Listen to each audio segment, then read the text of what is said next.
अस्सलाम वालेकुम। हम लोग कोटली आज़ाद कश्मीर से आए हैं। ये हमारी पेशेंट हैं और ये तकरीबन 7 माह से बीमार थी। अचानक ही बीमार हो गई हैं। ये बिल्कुल ठीक थी ये, लेकिन एक दिन सुबह उठी हैं तो इनको तकलीफ़ महसूस हुई है कमर में, और कमर से नीचे इनकी बिल्कुल जान नहीं थी। फिर उसके बाद हम डॉक्टर के पास भी लेके गए इनको। डॉक्टर ने बताया कि नसें बंद हैं इनकी, नर्वस सिस्टम ब्रेक डाउन हो गया, ऑपरेशन होगा इसका। तरह तरह की बातें बताई हैं उन्होंने। फिर हम गुलरा शरीफ भी इनको लेके गए, लेकिन कुछ दिन ये ठीक रही हैं और दोबारा से इनको मसला हो गया। फिर कोटली में हमारे एक जानने वाले थे, उन्होंने हमें पीर अजमत शाह साहब के बारे में बताया। वो कोटली में भी गए, उनसे हमारी वहाँ पे भी मुलाकात हुई। उसके बाद फिर उन्होंने हमें यहाँ बुलाया था। हम अपने पेशेंट को यहाँ पे लेके आए। आते हुए ये व्हील चेयर पे थी। अक्सर अमूमन इनकी टांग में दर्द हो जाता है और चलने से कासिर होती हैं ये। तो फिर अब ये व्हील चेयर पे हम इनको लेके आए थे, लेकिन अब ये अल्हम्दुलिल्लाह ठीक है। पीर साहब ने दम किया है, उनसे मुलाकात हुई है और अब अल्हम्दुलिल्लाह ये बेहतर हैं और अब ये चल भी सकती हैं खुद। अस्सलाम वालेकुम। मेरा नाम मरियम है। मैं कोटली आज़ाद कश्मीर की रहने वाली हूँ। मुझे पहले तो मैं बिल्कुल मतलब ठीक थी, चलती फिरती थी, जॉब भी कर रही थी। लेकिन एक दिन अचानक 6 जून की बात है, 4 जून की, तो सुबह मैं उठी हूँ तो पहले तो मुझे कमर में थोड़ी सी दर्द हुई है। फिर उसके बाद जैसे ही मैं उठ के बाहर आई हूँ तो मेरी टांगों में ना इस तरह से पेन स्टार्ट हुआ जैसे वो बिजली के करंट से लगने लगे। फिर उसके बाद है हमने डॉक्टर को बुलाया। डॉक्टर ने इंजेक्शन वगैरह लगाया, उसके बाद मेडिसिन दी, तो लेकिन उससे कोई खासा फ़र्क नहीं पड़ा, लेकिन दर्द और भी ज़्यादा शुरू हो गया।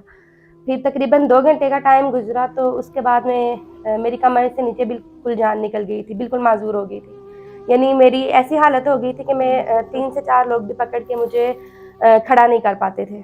वज़न भी बहुत ज़्यादा मतलब बढ़ गया था और ना मैं अपने पाँव हिला सकती थी और ना ही किसी तरह की कोई भी मूवमेंट मुझे फ़ील हो रही थी। फिर उसके बाद हम हॉस्पिटल में, कोटली हॉस्पिटल में लेके गए मुझे। 2 से 3 डॉक्टर के पास हम लोग गए, लेकिन हर डॉक्टर का अपना ही एक अलग बयान था। तो डॉक्टर्स ने यही बोला था कि नर्व प्रेस हो गई हैं, जिसकी वजह से नर्वस सिस्टम डैमेज है, तो ये मूवमेंट नहीं कर सकती। लेकिन वहाँ पे ही फिर हमें एक बुज़ुर्ग मिले, उन्होंने हमें बताया कि आप शेर मंडी लेके जाएँ। वहाँ पे भी मैं गई, लेकिन मुझे थोड़ा-सा फ़र्क पड़ा है वक़्ती। तो लेकिन वापसी पे शेर मंडी जब मैं गई थी तब मैं व्हील चेयर पे थी और मेरी कंडीशन बहुत बुरी थी। लेकिन जब मैं वापस आई तो बेहतर थी, लेकिन मुझे मुकम्मल आराम नहीं आया। उसके बाद हम लोग काफ़ी जगहों पे लेके गए। लाहौर भी हम हॉस्पिटल में गए, लेकिन किसी तरह की कोई भी इम्प्रूवमेंट नहीं हुई है। इसके बाद हम लोग जब वापस आए तो कोटली हमें किसी ने पीर अजमत साहब के बारे में बताया। तो कि पीर अजमत साहब की एक कॉन्फ्रेंस भी थी कोटली में, तो वहाँ पे ये हुआ कि वहाँ पे मुझे लेके गए। तो लेकिन जब मैं गई थी उस टाइम भी मेरी सेम कंडीशन थी, लेकिन वहाँ जाके फिर मैं उनके दम के बाद बेहतर हो गई और अपने पाँव पे चल के वापस घर आई। उसके बाद अल्हम्दुलिल्लाह तकरीबन 20 से 25 दिन में मुकम्मल ठीक रही हूँ। फिर उसके बाद थोड़ा-थोड़ा सा मुझे पेन स्टार्ट हुआ।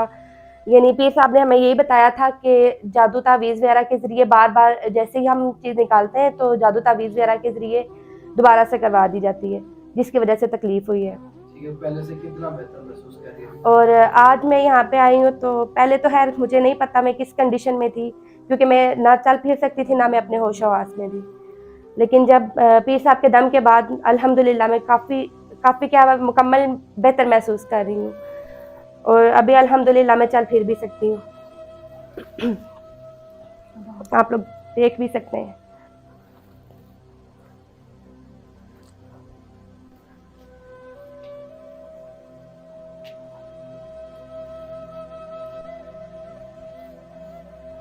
आप साथ हम में से अक्सर लोग ऐसे भी हैं ना जो इस चीज़ पे यकीन नहीं रखते, लेकिन मैं हमारा आपको यही मशवरा है कि सदका जारिया के तौर पे हम आपको ये मशवरा दे रहे हैं कि अगर आप पहले हो डॉक्टर के पास जाएँ। अगर आपको कोई इम्प्रूवमेंट फ़ील नहीं हो रही तो बराए मेहरबानी आप मेडिकल की फ़ील्ड से साइड पे हो जाएँ और पीर अज़मत साहब के आस्थाने पे ज़रूर तशरीफ़ लाएँ।